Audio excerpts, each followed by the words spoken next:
వసతి గృహాల్లో విద్యార్థుల అస్వస్థతపై సీఎం రేవంత్ రెడ్డి సీరియస్. పదే పదే హెచ్చరించినా పునరావృతం కావడంపై ముఖ్యమంత్రి ఆగ్రహం.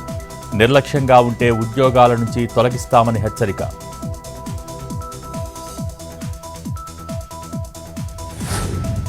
లోక్సభలో ప్రతిపక్ష ఎంపీల నినాదాలు. అదానీ అంశంపై చర్చ పెట్టాలని విపక్షాల పట్టు. వాయిదా వేసిన స్పీకర్ ఓం బిర్లా.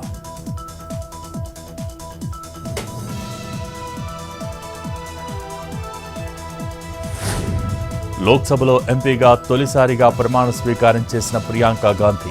రాజ్యాంగం చేతిలో పట్టుకుని వచ్చిన కాంగ్రెస్ నేత. అభినందనలు తెలిపిన పలువురు ఎంపీలు.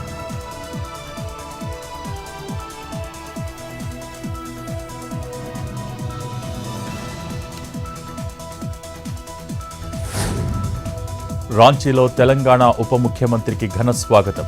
సాయంత్రం జరగనున్న జార్ఖండ్ సీఎంగా హేమంత్ సోరెన్ ప్రమాణ స్వీకారానికి హాజరు. ఎన్నికల గెలుపులో కీలక పాత్ర వహించిన ఉప ముఖ్యమంత్రి.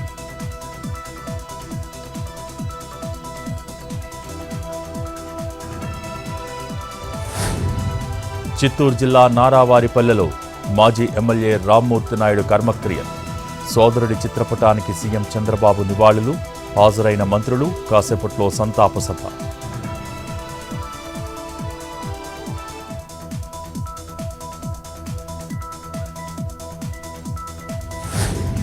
సిద్దిపేటలో జ్యోతిరావు పూలే హాస్టల్లో పొన్నం ప్రభాకర్ ఆకస్మిక తనిఖీలు. విద్యార్థుల సమస్యలపై ఆరా.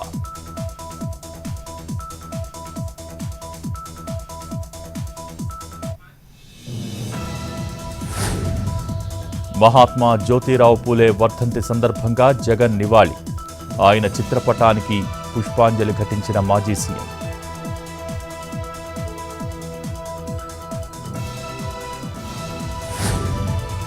యాదాద్రి జిల్లా నారాయణపూర్ ఎస్సీ బాలుర హాస్టల్లో కలెక్టర్ బస. సాయంత్రం నుంచి ఉదయం వరకు స్టూడెంట్స్తో గడిపిన అధికారి. విద్యార్థుల వసతులు, వంటశాల, వంటలను పరిశీలన. వార్డెన్లు తప్పనిసరిగా హాస్టల్లో ఉండాలని ఆదేశం.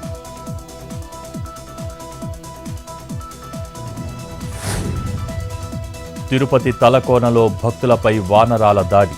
మహిళకి తీవ్ర గాయాలు. ఆసుపత్రికి తరలింపు.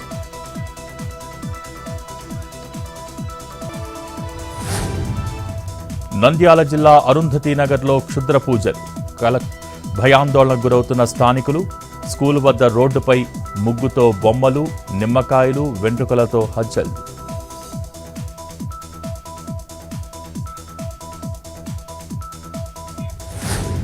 ఫైవ్-జీ నెట్వర్క్ వేగంతో దేశం దూసుకుపోతోంది.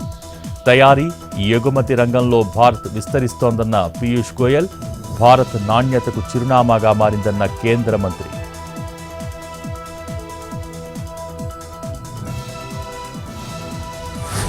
లోక్సభలో ఎంపీగా ప్రమాణ స్వీకారం చేసిన రవీంద్ర వసంతరావు. ఇటీవల నాందేడ్ ఉప ఎన్నికల్లో విజయం సాధించిన కాంగ్రెస్ నేత.